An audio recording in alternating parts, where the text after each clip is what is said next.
te separas pensamientos que no vienen de ti, antiguos rencores. Quiero que nos enseñes a vislumbrar la situación de tu pueblo, a vista de pájaro desde aquí. Usa tu siervo para beneficio nuestro, para la gloria tuya. En el nombre de Jesús.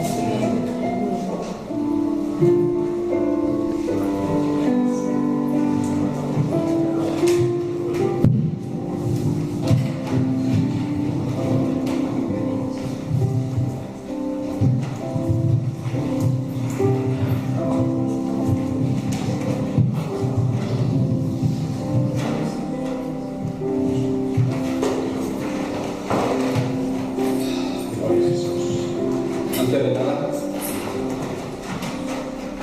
buenas tardes. El éxito es algo efímero, muchas veces relativo. El verdadero éxito es la obediencia independientemente del resultado que tenga. La fe verdadera no está sujeta al resultado de la obediencia. A veces el resultado es aparentemente nefasto cuando hemos sido obedientes. Firmado Marcos Bermúdez. Twitter. Hay una frase aquí que me ha llamado mucho la atención. El verdadero éxito es la obediencia. Todo eso quita presión, tensión. Dice la Biblia que mejor es obedecer que los sacrificios. Y la Biblia dice también que hemos sido llamados para obedecer y esperar. Dos cosas muy simples y muy sencillas que, claro, lo llenan todo. Llamados para obedecer y esperar de los cielos la esperanza de gloria que ya tenemos en un granito de arena, una semilla de mostaza que ya está dentro de nuestro corazón y que un día le veremos tal como es. Gloria al Señor. Amén. Es un gozo estar con vosotros, compartir la fe, edificarnos mutuamente y transitar. Ayer, transitar la senda por este desierto. Ayer estuve viendo un documental sobre los tuareg. Dios mío, qué gente. Caminan 50 kilómetros en un solo día. Dice que el tío que va delante, el guía, no sé cómo se llama, va andando. No pierde, dice, no para nunca. Los camellos, la caravana, iban detrás de todo desierto. ¿Qué es lo que veían esta gente?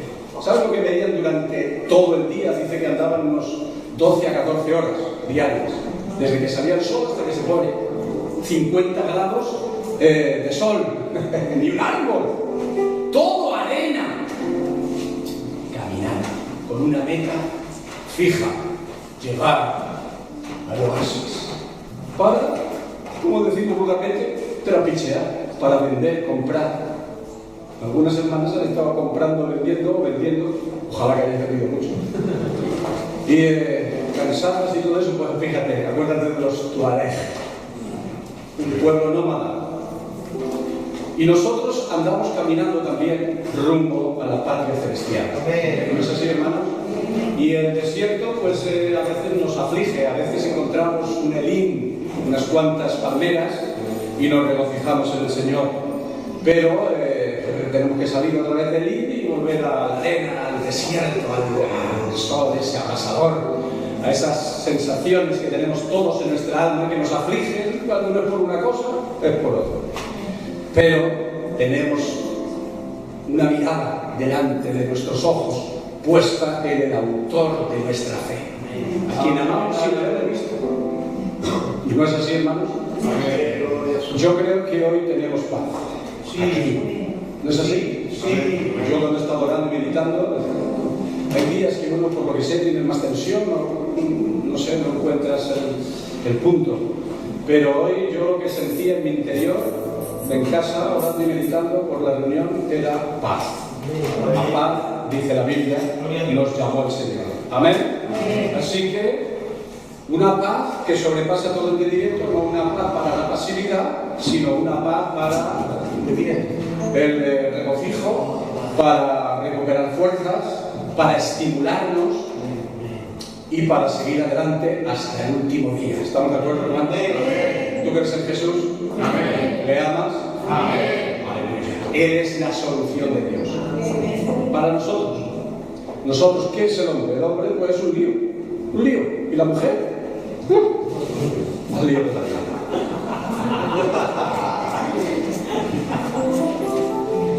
Un lío. Todos somos un lío.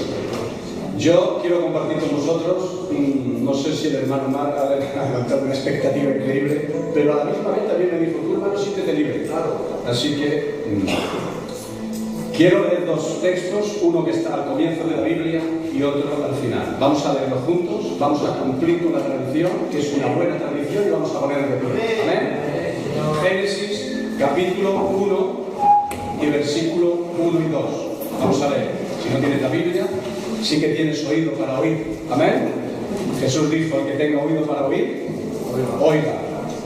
Gloria al Señor. Génesis, el principio de la Biblia.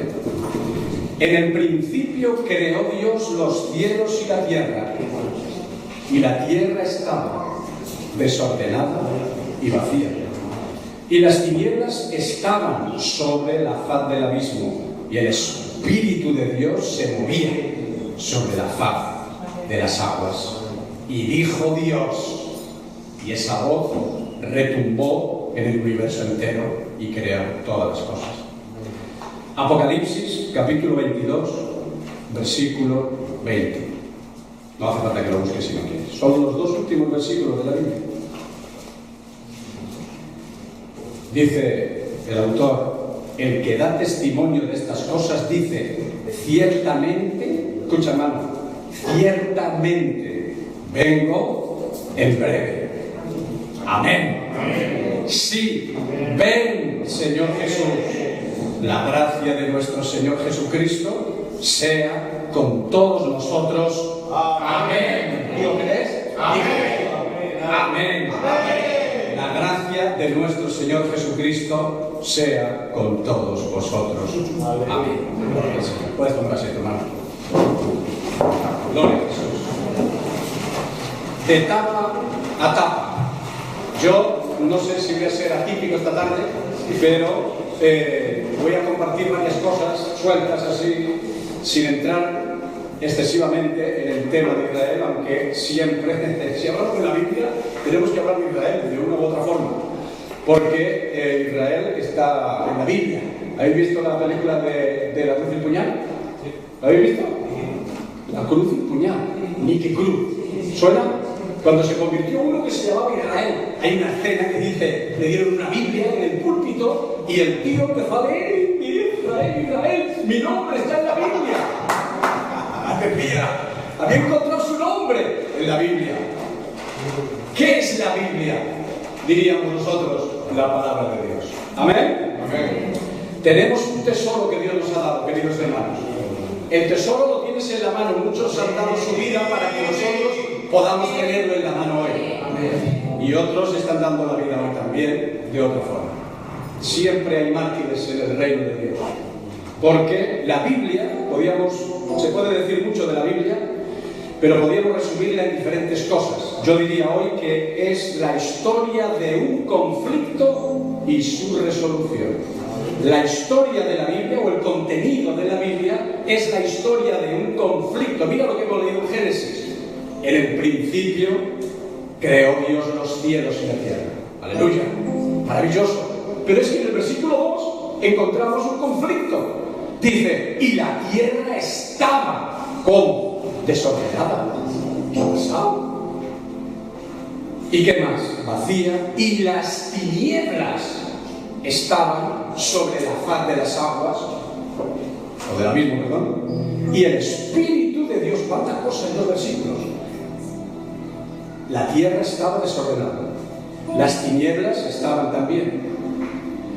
El Espíritu de Dios se movía y la voz del Creador habló. ¿Qué había pasado del versículo 1 al versículo 2? En el principio creó Dios los cielos. En el versículo 2 encontramos desorden, vacío, tinieblas, un conflicto, una batalla cósmica, preadámica, que tuvo lugar antes de que las cosas fueran hechas. ¿No es así? La Biblia luego nos da unos retazos de esa batalla, de ese conflicto cósmico, podríamos llamar de una rebelión preadámica que tuvo lugar en algún lugar que se nos escapa seguramente, pero a partir de ese momento Dios crea. El Génesis es la notificación al hombre de que hay un Dios creador. El Génesis es el primer libro de la Biblia.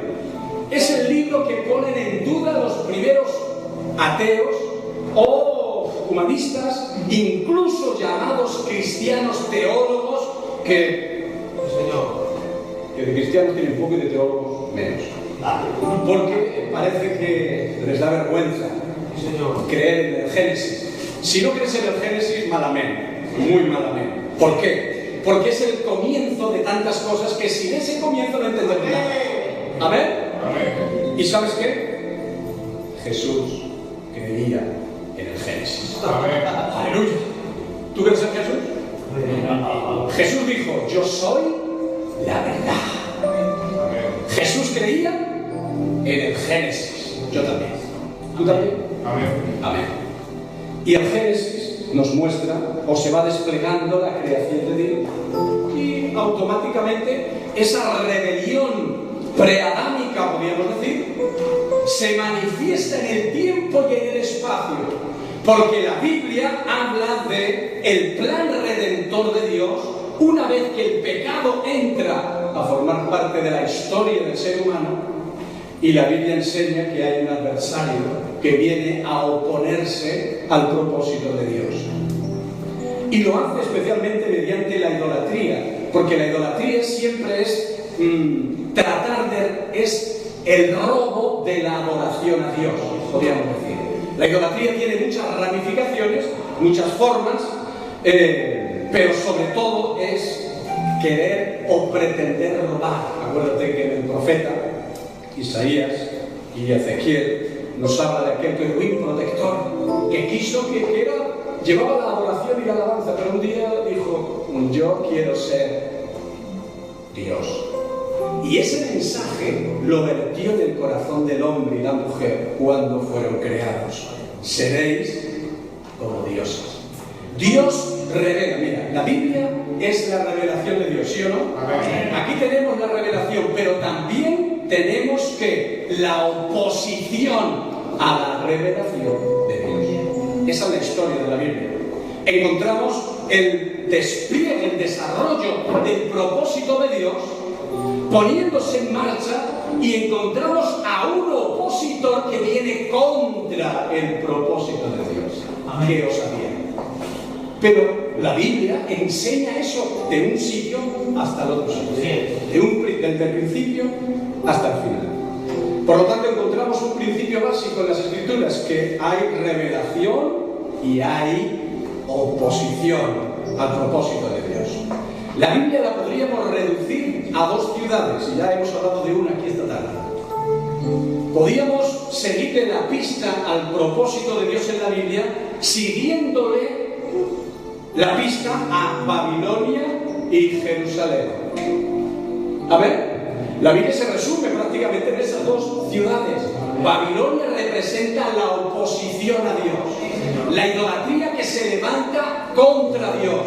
El primer gobierno que hubo en la tierra para oponerse a Dios fue de Nimrod, que estableció un reino llamado Babilonia, donde se aprovechó de la unanimidad del pueblo, se aprovechó del lenguaje, de ganas de trabajar, de estar juntos, de un propósito común, de tener un sentido en la vida. Se aprovechó de todo ello para oponerse a Dios y levantó aquella rebelión que había sido preadámica, que se quiso levantar contra el trono de Dios, que había sido vertida en la tierra. Este Nimrod la quiso oponer a Dios, y a partir de ese momento, de ahí, de Babilonia, por cierto, piensa ya, si no lo has hecho hasta ahora, piensa a partir de este momento, ¿dónde estaba situada Babilonia físicamente? en Irak. Irak. ¿Te suena el Estado Islámico? ¿Te suena brutalidades de un nivel brutal? Sí, señor. ¿Te suena la Meca? Sí, señor. ¿Te suena el Islam? Todo eso está dentro de la antigua Babilonia. Wow. De ahí brotó la oposición que después se ramificó en muchas cosas, porque Babilonia significa muchas cosas. Significa idolatría, con muchas ramas distintas de idolatría. Significa religiosidad, significa cultos diversos, significa ocultismo, significa astrología, significa humanismo, significa nueva era. O sea, Babilonia se ramifica como un árbol increíble. Acuérdate que en Babilonia levantaron una estatua para que al sonido de la zampoña, dice, y del tambor y tal, todos los pueblos se postraran ante la estatua del rey Nabucodonosor, rey de Babilonia. Y en oposición a eso, ¿qué tenemos? Jerusalén. Oh, Si me olvido de ti, dice el mar esta tarde, dice también en ese texto que mi lengua se pegue al paladar. así es. Porque identificarse con Jerusalén, que es una parte física y una parte espiritual, igual que Babilonia, tiene un contexto geográfico físico y una realidad espiritual, ¿amén? Que convergen o divergen. Entonces, Jerusalén representa ¿qué? Dice el profeta Isaías, porque de Sion saldrá la ley, Así es. y de Jerusalén la palabra de Jehová. Mira, revelación y oposición, siempre juntos o enfrentados, quiero decir, el uno contra el otro. Cuando Dios establece un plan, un propósito, lo empieza a desarrollar en la tierra, entonces se levanta un opositor. Dios llama a Abraham, un hombre, le da una promesa o varias promesas, esta tierra, le dice para siempre y en sentido perpetuo, lo dice en el Apocalipsis, en Génesis capítulo 13 y en el capítulo 17. No voy a leer todo eso. Dios le habla a Abraham, escucha esto, mira, le dice, cuando era uno solo, estaba medio muerto y era un extranjero, un peregrino en la tierra, te daré la tierra, te daré un hijo que formará un pueblo y yo seré tu Dios. Y de ese pueblo nacerá la vara o la raíz de Isaí, el tronco, el Mesías. ¿Para qué? Bendecir a todas las familias de la tierra. ¿Amén? Dios llama a Abraham, le da el propósito, la revelación, le desarrolla a Pablo, luego lo toma para desplegarlo en una dimensión mayor aún todavía. Y el Islam, escúchame bien, también, oponiéndose al propósito de Dios, pretende ocultar, mezclar, confundir el plan de Dios, llamando también a Abraham el padre de la potestad más poderosa y fuerte y demoníaca que hay hoy en la tierra. Cambia la revelación de Dios, porque en lugar de hablar de Isaac, el hijo de la promesa, habla de Ismael, el hijo de Abraham. Y el Islam dice que Abraham fue el que puso en marcha el tema de la Kaaba. La Kaaba en la Meca es el lugar donde se reúnen los 2 millones de musulmanes una vez al año cuando hacen la Yaj o Hajj, H-A-J-J. ¿Cómo se dice eso? Es el año, o sea, es el peregrinaje que hacen los musulmanes, van a la Meca y allí hay lo que llaman la Kaaba. La Kaaba es un rectángulo donde en una esquinita hay una piedra chiquitita, negra, que en realidad lo que están haciendo es adorar esa piedra. Bien, pues dice que eso lo puso en marcha Abraham. Y a partir de ahí dice que Abraham pues tuvo un conflicto con el diablo cuando fue a sacrificar a Ismael. Mira la confusión, la mezcla y la distorsión del enemigo ante la revelación de Dios. Y como el diablo se le opuso, pues Abraham le tiró piedras al diablo, hasta 7 piedras. Y hoy todavía se sigue celebrando ese rito en la Meca, después de los días cuando hacen el peregrinaje pues van a un sitio, a un poste como este, de piedra, y le tiran piedrecitas. La Biblia enseña y muestra claramente que cuando Dios revela su plan, hay uno que viene a sembrar cizaña por la noche. Eso es lo que dijo Jesús. Jesús dijo que Él vino a sembrar la buena semilla, sembró la palabra a la luz del día, y por la noche vino uno y sembró cizaña. La cizaña es muy parecida al trigo, crecen juntas, y si no tienes revelación, si no tienes discernimiento, no sabes qué es trigo y qué es cizaña. Eso es lo que nos pasa. Así que, queridos hermanos, hay un principio en la Biblia que muestra claramente que cuando Dios pone en marcha su propósito, su plan, se levanta el opositor para oponerse al plan de Dios. Hay una figura tremenda en el Apocalipsis también, capítulo 12, en los primeros versículos, sin entrar en el lío de las interpretaciones y de las simbologías. Hay una mujer, pero piensa en el principio, mira, una mujer que está dispuesta para dar a luz, y va a dar a luz un hijo que será arrebatado para Dios y su trono, dice ahí en el Apocalipsis capítulo 12. Y frente a la mujer, ¿quién se sitúa? Un dragón. La Biblia dice que el dragón es la serpiente antigua del diablo y Satanás. Y se sitúa frente a la mujer, ¿para qué? Para que una vez que haya sido dado a luz el propósito de Dios en la persona de ese niño, el dragón se coloca enfrente para devorar el plan de Dios. Ese principio se repite una y otra vez en nuestras vidas. Cuando tú recibes de Dios la vida nueva, el Evangelio, muy pronto viene el tentador, muy pronto viene la ofuscación mental, vienen los argumentos, las filosofías, las dudas, la religiosidad. O sea, se desata una marabunta de cosas raras para oponerse ¿a qué? A lo que ha nacido de Dios en tu espíritu. ¿Qué dice el apóstol? Dice, lo que ha nacido de Dios, ¿qué dice? Vence al mundo. Dice, y esta es la victoria que ha vencido al mundo, nuestra fe. ¿Qué fe? La fe del que cree que Jesús es el Hijo de Dios. ¿Amén? Amén. Así que este principio lo vemos por la Biblia. Toques lo que toques, mires lo que mires.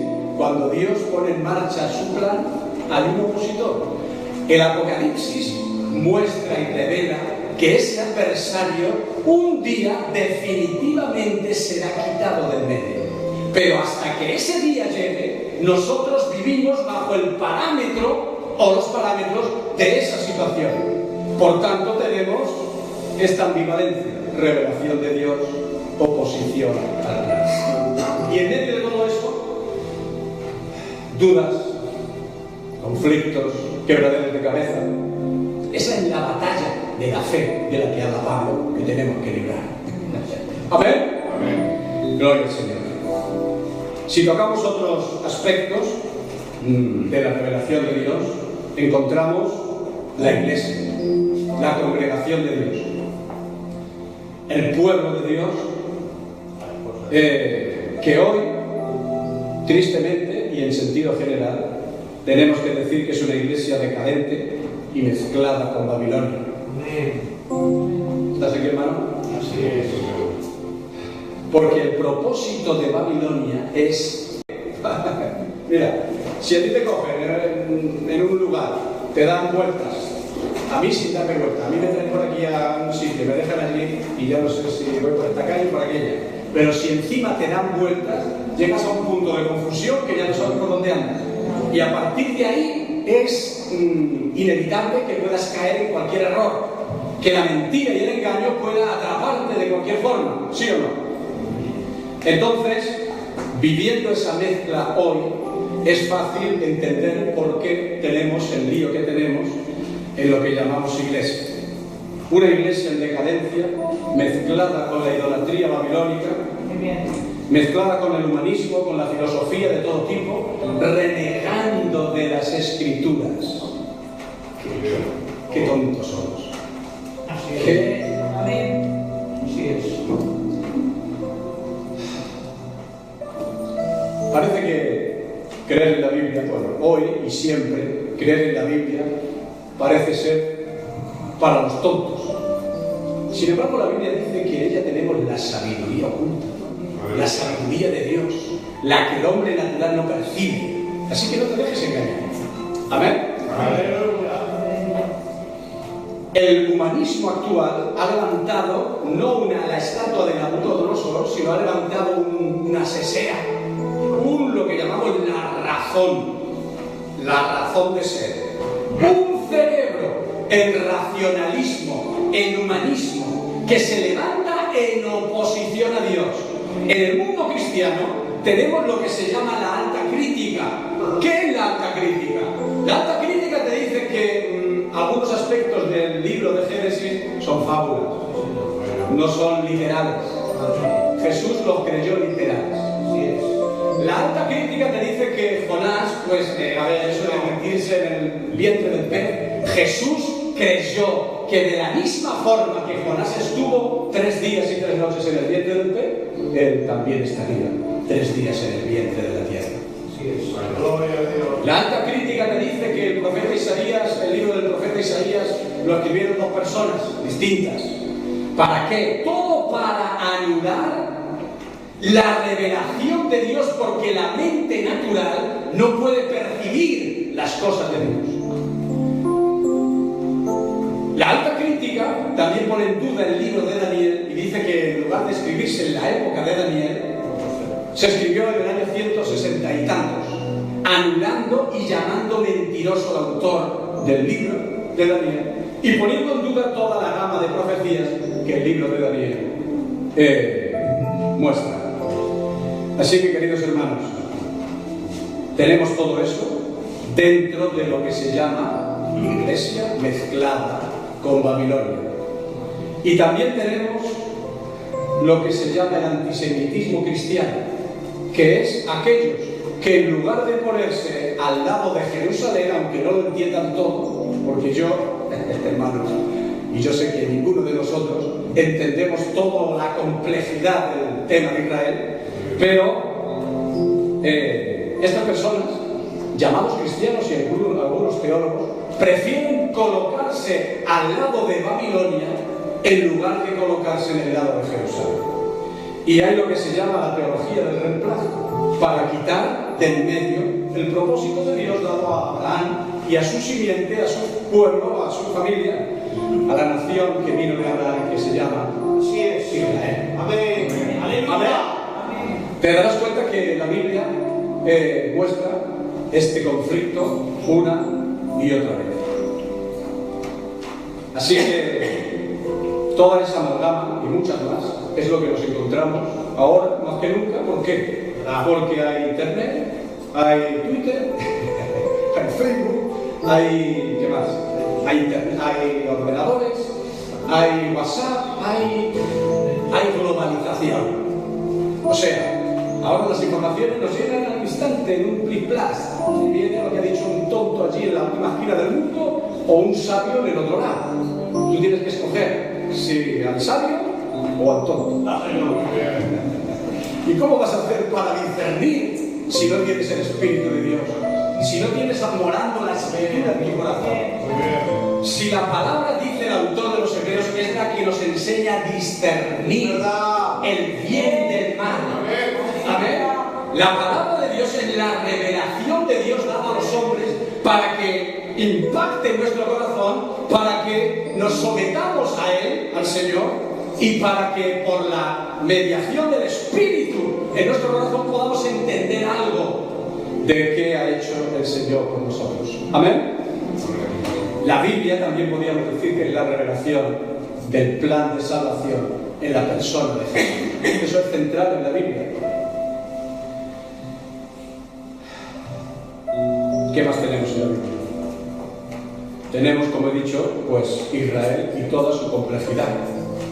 Hace unos pocos años, 2 o 3, estábamos aquí en Barcelona, mi hijo y yo, el mayor, con una familia de misioneros, bueno, de pastores, que llevan en Israel pues viviendo 40 años aproximadamente. Él había sido jugador de béisbol, me parece, en América, y había trabajado en Hollywood. Y la mujer era la hija de un pastor conocido en su época que se llamaba Gordon Lindsay. ¿Os suena? Bueno, pues estuvimos con ellos. Ellos son pastores de iglesias mesiánicas sanas, vamos a llamarlo así, porque hay tanta cosa. Y entonces nos invitaron a comer. Aquí vine con mi hijo para que me hiciera el traductor, y en un momento dado de la comida yo le dije, él se llama Ari Sur Corran. Le dije, ¿en qué momento de la profecía está Israel en estos días? ¿Cómo lo percibís vosotros allí en Israel? Y él me dijo, yo creo que estamos en Ezequiel capítulo 37. Ezequiel capítulo 37 habla del valle de los huesos secos, que estaban secos, muy secos, y donde Dios le envió al profeta Ezequiel a profetizar, y entonces hubo un movimiento. Algunos dicen que el sionismo es un movimiento político solo y socialista.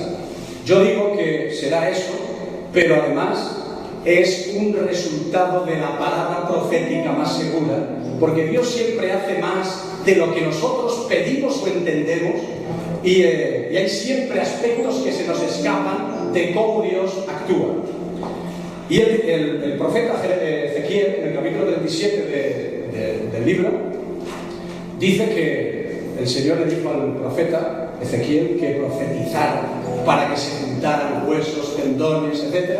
Y después viniera el Espíritu de Dios y se levantara un ejército poderoso.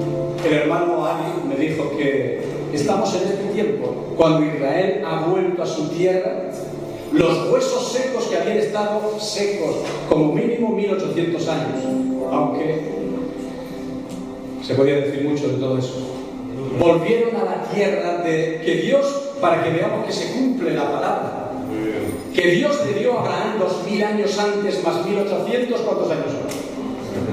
3800. Esa palabra, con tantos miles de años, empezó a cumplirse, a realizarse delante de nuestros ojos, en nuestra misma generación. Y en 1948 Israel rebrota como pueblo, como nación, en la tierra que Dios le había dado a Israel, a Abraham, y a su descendencia para siempre. ¿Amén? Así que el hermano dijo que hoy estamos en ese punto en el que, por un lado, Israel ha vuelto a su tierra, pero ahora necesita volver a su Dios. ¿Amén? Y están predicando el Evangelio de Jesús, pues todo este tiempo. Y como dijo, en esta generación hay más judíos que han recibido y aceptado a Jesús como el Mesías que en todos los siglos anteriores, salvo el siglo I. Esa fue la respuesta que me dio este hermano sobre la situación de Israel en este momento. Y junto con eso, ¿qué tenemos?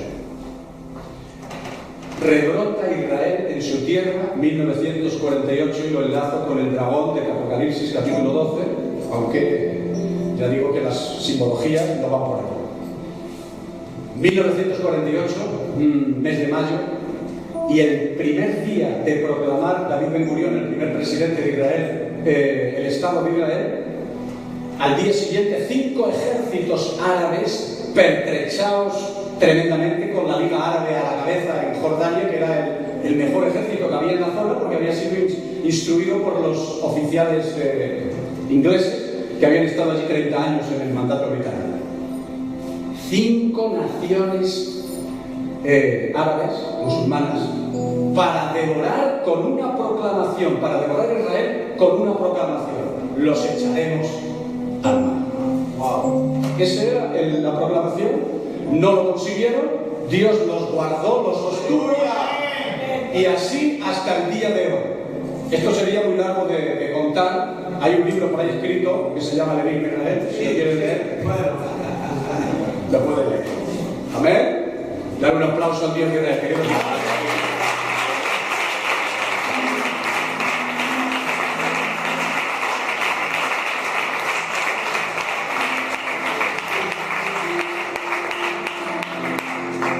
Entonces, todo esto te estoy dando retazos para que pienses, como ha dicho el hermano Mar. La información que nos llega es laica. Y aunque fuera religiosa, habría que ponerla en cuarentena también. Porque la Biblia dice que el mundo entero está bajo el maligno. La Biblia enseña que es mucho más fácil creer la mentira que aferrarse a la verdad. ¿Te has dado cuenta ya de eso? Es más fácil creer una mentira. Es más, cuando un pueblo, una sociedad, una generación resiste la verdad, ¿sabe lo que dice la Biblia? Dios le envía un poder engañoso para que crean la mentira. Esto es difícil de tragar, ¿eh? Eso sí. Cuando resistimos la verdad, abrimos nuestro corazón para que penetre el error y la mentira como verdad. Por lo tanto, es normal que tengamos los líos que tenemos, uno diciendo una cosa, el otro otra, uno te cuenta una película, el otro te cuenta otra, y aquí nadie tiene, o sea, yo no estoy diciendo esto porque yo sepa todas las cosas, ni muchísimo menos. Pero, como dijo aquel, una cosa sé, que antes era ciego y ahora veo. Yo sé que lo que está escrito en la Biblia, aunque no lo entiendo todo, es palabra del Señor. Amén. Y si la Biblia dice que Dios le dio esa tierra a Israel, a Abraham y a su descendencia para siempre, yo jamás me opondré a esa palabra, aunque no lo entienda todos los acontecimientos y todo lo que pasa. Amén. Gloria al Señor. Amén. Estamos viviendo unos tiempos. ¿Qué te voy a contar? Ponen la tele y ya te llenan de pavor. Pero si seguimos con el periódico de Dios, la Escritura, ¿qué encontramos? Aparte de lo que hemos dicho y de otras muchas cosas. Encontramos que la Biblia habla de Sión, de remanente, y habla de iglesia o congregación fiel. Pablo le escribió a los Efesios y le dijo: dedicó la carta a los santos y fieles en Cristo Jesús. ¿Estás aquí, hermano?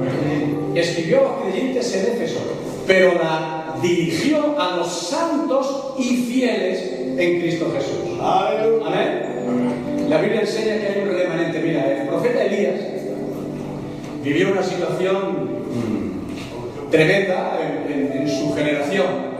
Llegó a un punto en el que él pensó que se había quedado solo. Estaba de moda adorar a Baal, que es una uña, un brazo, un dedo, una pierna, lo que tú quieras, de Babilonia. Amén. Amén, así es. Así que el pueblo, la generación, el entorno, incluso el llamado pueblo de Dios, se había quedado atrapado con la corriente que anegaba y lo llenaba todo. Así que Elías llegó a un punto en el que pensó que estaba más solo que la luna. Y la voz de Dios le tuvo que decir: hay 7.000 que no han doblado sus rodillas delante de Él. Amén. Ese remanente lo vemos también, por ejemplo, en el aposento alto. ¿Cuántos había en el aposento alto? Jesús murió y resucitó. Estuvo 40 días con los discípulos enseñándoles acerca del reino. Después subió al cielo. Lo vieron con sus ojos. Se aparecieron 2 ángeles diciéndole: este mismo Jesús que habéis visto volverá. ¿De dónde se fue Jesús? ¿Dónde estaba físicamente? En Jerusalén. ¿Estamos aquí? ¡Aleluya! Estaba en Jerusalén. ¿Qué dijeron los ángeles? Este mismo que le habéis visto volverá. ¿Dónde vendrá Jesús? A Jerusalén. Jerusalén, Jerusalén. ¿Por qué hay tanto conflicto en Jerusalén? ¿Por qué quieren los árabes, los palestinos, los musulmanes, el Islam? En definitiva, el Islam. Por tanto, Babilonia. ¿Por qué quieren hacer de Jerusalén la capital de un Estado palestino? Wow. Piénsalo. ¿Por qué hay tanto conflicto y por qué Israel siempre aparece como el malo de la película? Piénsalo.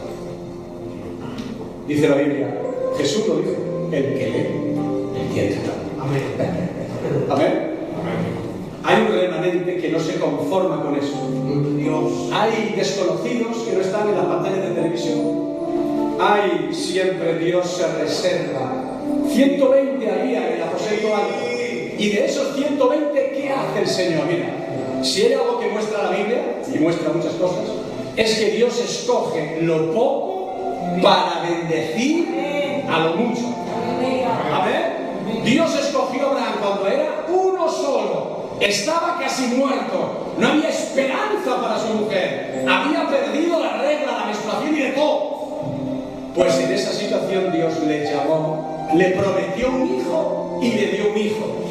Y de ese hijo vino un pueblo que dura hasta el día de hoy. Y de ese pueblo nos vino el Mesías. Aleluya. Gloria al Señor. ¿Por qué estamos aquí nosotros hoy? Porque la palabra de Dios dada a Abraham y a su simiente se ha cumplido. Aleluya. Gloria al Señor. Y hay en el Apocalipsis otro remanente que seguramente será un número simbólico. En el Apocalipsis se habla de los 144.000. ¿Qué características tiene esa gente? Una de ellas es que siguen al Cordero por donde quiera que va. Oh, Aleluya. ¿En medio de qué? En medio de Babilonia. Tú lees el libro de Apocalipsis y ¿qué te encuentras? Te encuentras la adoración a Dios, al que está sentado en el trono y al Cordero. Te encuentras a los redimidos adorando a Dios. ¿Y a quién te encuentras también? Te encuentras al dragón que reclama la adoración y a los que se postran delante de la bestia. ¿Quién es la bestia del Apocalipsis?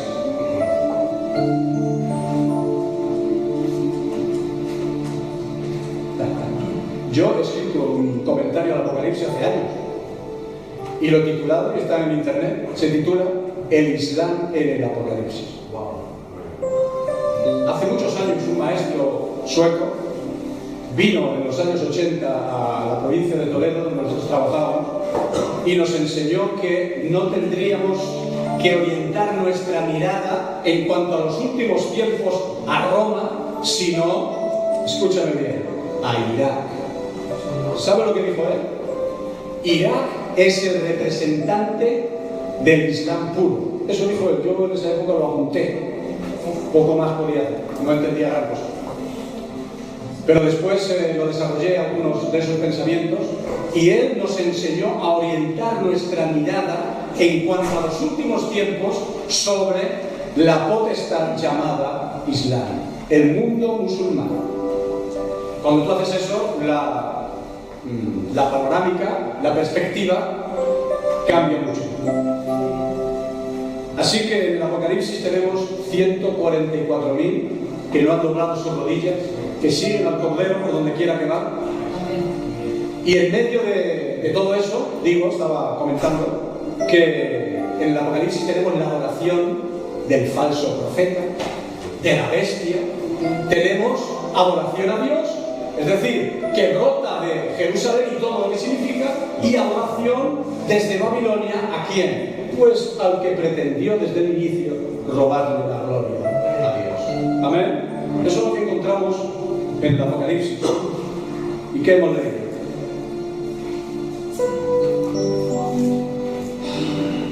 ¿Estás cansado, no? ¿Estás relajadito? Claro, a lo mejor se está ahí emocionado.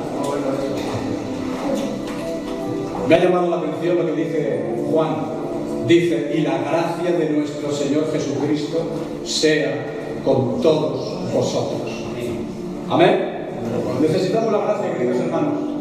para navegar en semejantes aguas tan turbulentas. Y para ir concluyendo, tendríamos que preguntarnos qué hacemos, qué podemos hacer en medio de todo este lío, de todo este jaleo, de toda esta confusión, porque Babilonia es confusión. ¿Qué podemos hacer? No voy a descubrir nada, lo sabemos. Hay muchas cosas que podemos hacer. Yo las quiero resumir hoy en dos: orar a Dios y predicar el Evangelio. ¿Amén? ¡Aleluya! En esas dos cosas quiero resumir lo que he querido decir hoy a todos vosotros. Y me vienen a la imagen dos figuras de la Biblia. La primera está en el Éxodo, capítulo 17, donde Israel, ahí tenemos otra vez el principio, mira. Dios redime a Israel, le saca de Egipto, lo pone en el desierto, los hace cruzar el Mar Rojo, los redime.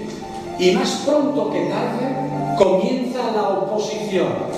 Oposición que a veces brota del mismo pueblo y otras veces viene de fuera del pueblo. En el capítulo 17 aparece una tribu o unas bandas, porque eran bandas, que se llaman amalecitas. Los amalecitas en la Biblia es una imagen o una figura de la carne, pero para nosotros hoy, pero en el contexto del libro del Éxodo, eran bandas físicas. ¿A qué se dedicaban esas bandas? Robar, matar y destruir. ¿Qué naturaleza es esa? La del diablo. ¿Y qué hicieron cuando el pueblo de Israel había sido redimido? Fueron a la retaguardia, al lugar donde seguramente venían los más cansados, los débiles, los niños, las mujeres, digo yo, los ancianos, y comenzaron a pelear contra el pueblo de Israel. Entonces Moisés le encargó a Josué que tenía que ir a pelear contra los amalecitas, y ahí se estableció una lucha, un conflicto en dos dimensiones, podríamos decir. Por un lado, Moisés subió al monte con Aarón y Hur, ¿te acuerdas? ¿Para qué? Para levantar sus manos a Dios. ¡Aleluya! Aleluya. Mientras Josué en el llano luchaba con la espada contra los amalecitas. ¿Quieres que te diga una cosa? A mí este grupo que se llama el Estado Islámico me recuerda a los amalecitas. Me recuerda a todas esas bandas de saqueadores que en la Biblia aparecen de vez en cuando con el propósito de arrasar y de destruir. David lo experimentó también en Siclag. No hay nada nuevo debajo del sol, queridos hermanos.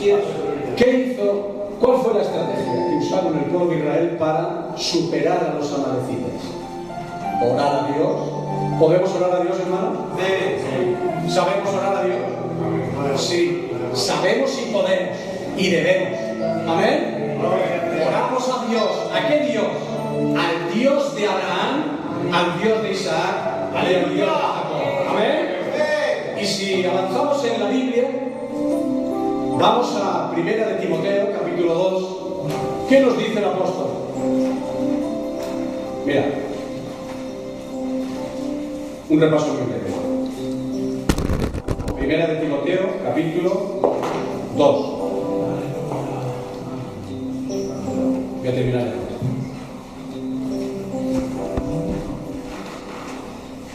Dice el apóstol: exhorto ante todo a que se hagan rogativas, oraciones, peticiones y acciones de gracia por todos los hombres.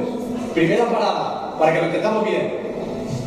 Dios nos enseña a través del apóstol Pablo que debemos orar a Dios. ¿Por quién? Dice, por todos los hombres. ¿Estamos de acuerdo? ¿Amén? Amén. ¿Ya estáis cansados? A ver, ¿estáis de acuerdo o no? Amén. Por todos los hombres. ¿Amén? Amén. ¿Los árabes también? Sí. ¿Los catalanes? Sí. ¿Los españoles? Sí. ¿Los portugueses? Sí. Rogativas por todos los hombres. ¿Quién más? Por los reyes. ¿Y quién más? Y por todos los que están en eminencia. ¿Para qué? Para que podamos vivir y honestidad. Queridos hermanos, la Biblia sí enseña muchas cosas. Una de ellas, a orar. Y cuando tú y yo nos ponemos a orar, ¿cuáles son los pensamientos que suelen ocurrir con más asiduidad? ¿Cuáles son? ¿Para qué orar si Dios ya lo sabe? ¿Dios me oirá? La Biblia dice que sí, ¿tú lo crees? ¿Sí o no? El Señor Jesús nos dijo: cuando ores, entra en tu aposento y cerrada la puerta. Y estando en secreto, ora a tu Padre que está en los cielos, y tu Padre te recompensará en público. Amén. Así que la Biblia nos enseña a orar. Gloria al Señor. Y por todos los hombres y por los que están en eminencia. Digo, ¿por qué? ¿Por qué los que están en eminencia? ¿Sobre quién tendrá el diablo un ataque especial para alcanzar a las multitudes? Precisamente sobre las personas que están en eminencia. ¿Quiénes están en eminencia? Autoridades, aquí habla de reyes, autoridades. ¿Quién más? El padre de familia. Amén. El pastor de la iglesia. ¿Por qué dice el apóstol Pablo que oremos especial? Dice por todos los hombres y luego dice por los que están en eminencia, porque reciben más presión diabólica. Amén. Y ahora lo que quiero decirte también: ¿qué nación delante de Dios está en eminencia?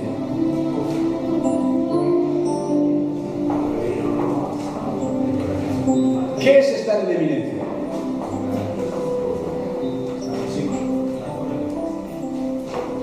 Estoy dando tiempo para que pienses, hermano. Hay una nación que dice la Biblia que no es contada entre las de las naciones. No lo he escrito yo. Y Jehová ha declarado hoy que tú eres pueblo suyo, de su exclusiva posesión, como te lo he prometido, para que guardes todos sus mandamientos, a fin de exaltarte sobre todas las naciones que hizo, para loor y fama y gloria, y para que seas un pueblo santo al Señor tu Dios, como Él ha dicho. ¿Por qué dice la Biblia que hay que orar por Jerusalén? ¿Por qué tiene Jerusalén tanto conflicto? ¿Por qué se oponen las naciones? ¿Por qué se juntan las naciones y piensan en cosas malas? Se oponen contra el Señor y contra su ungido. ¿Quién es el ungido? ¿El Señor? Sí. ¿Los siervos del Señor? También. ¿La nación escogida? También. ¿Hacen todo bien? No. ¿Los pastores lo hacen todo bien? Menos el hermano Mar. Amén. ¿De acuerdo o no? Aunque no lo hacemos todo bien, la Biblia nos enseña que debemos orar por los que están en eminencia. Y hay una nación que está en eminencia, no porque sea más que otra nación. Tenemos una responsabilidad nosotros para orar por España. Y te adelanto una cosa: que el próximo libro que ya está en marcha será una guía de meditación y oración por Israel y por España. Porque tenemos que orar en este tiempo. No es nada nuevo, eso lo sabemos, y vosotros lo practicáis, porque vivimos tiempos difíciles, convulsos, y si hay algo que necesita Israel es oración de la familia de Dios. Amén. Gloria al Señor Jesucristo. Para acabar os diré que Jesús nos dijo que en los últimos tiempos, por haberse aumentado la maldad, el amor de muchos se enfriará. Estamos en un peligro tremendo. Vivimos en medio de una oposición espiritual y física, de unas proporciones físicas a veces no tanto, tal vez, pero una oposición espiritual de unos niveles tremendos. ¿Qué es lo que hace esa oposición? Pues se manifiesta de muchas formas. Una de ellas es dejarnos sin fuerzas, sin ánimo, apelmazados, dormidos, pasivos, indiferentes, etcétera, etcétera. No siempre la oposición al Señor, a través del pueblo del Señor, viene con carros y carretas. A veces viene con un adormecimiento para dejarte sin nada. Así que el apóstol Pablo también dijo y habló de que ya estaba en acción el misterio de la iniquidad. La Biblia habla del misterio de la iniquidad y habla también del misterio de la piedad. Babilonia, Jerusalén. Lo encontramos por todos los lugares. Y el profeta Isaías dice que ante ese río de maldad Dios levantará su espíritu. Aleluya. Hay esperanza, queridos hermanos.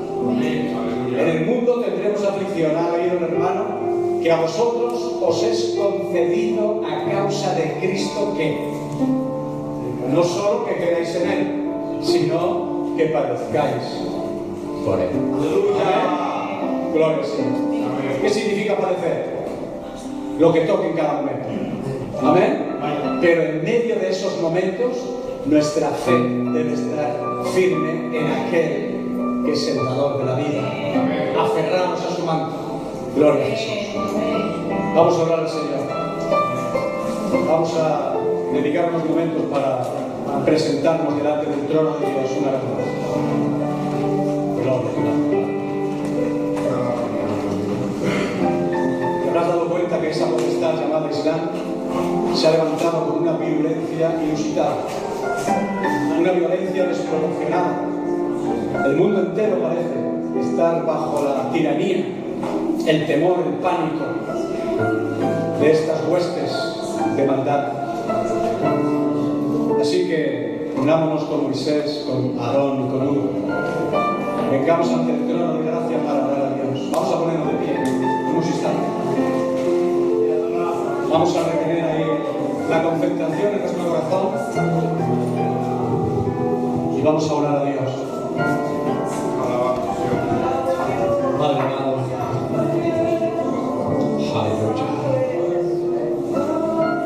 Gloria te damos, Señor.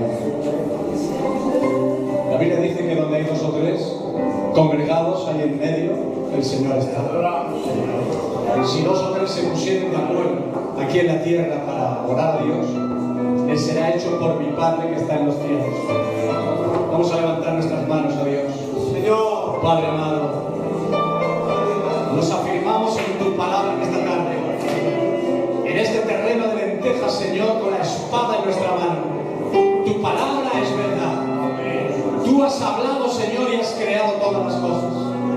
Tú nos has revelado en la persona de Jesús la verdad inconmovible. La gracia y la verdad han venido mediante la persona del Hijo, el unigénito del Padre, lleno de gracia y de verdad.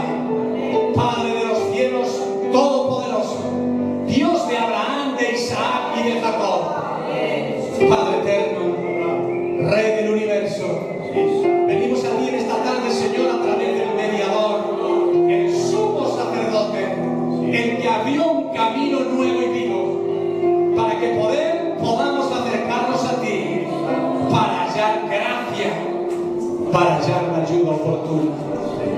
Queremos levantar nuestras manos, Señor, como dice tu palabra, orando a ti, Señor, por los que están en eminencia, por todos los hombres, por los que tú has colocado en autoridad en este día, en este tiempo, Señor, en nuestro país y en Jerusalén y en todas las naciones. Queremos levantar nuestro clamor a ti, oh Dios, Padre eterno. Pedimos que los guardes, Señor, de las huestes espirituales de maldad de las regiones celestes. Pedimos, Señor, que el poder de la sangre de Jesús les cubra y les proteja de todo espíritu de error y de mentira. Padre eterno, oramos por Israel, Señor. Dios mío, ayuda al gobierno, ayuda a los hermanos que viven allí. Ayuda, Señor, a tus hijos, tu pueblo. Ayuda a las multitudes que están dispersas, desamparadas como ovejas sin pastor también en Israel, Señor. Levanta tu espíritu, como profetizó Ezequiel. Envía el Espíritu, Señor, a estos huesos secos y haz que se levante un ejército poderoso. Padre amado, tú eres el Dios de Israel. Tú nos has injertado, Señor, en los pactos y en las promesas. Y juntos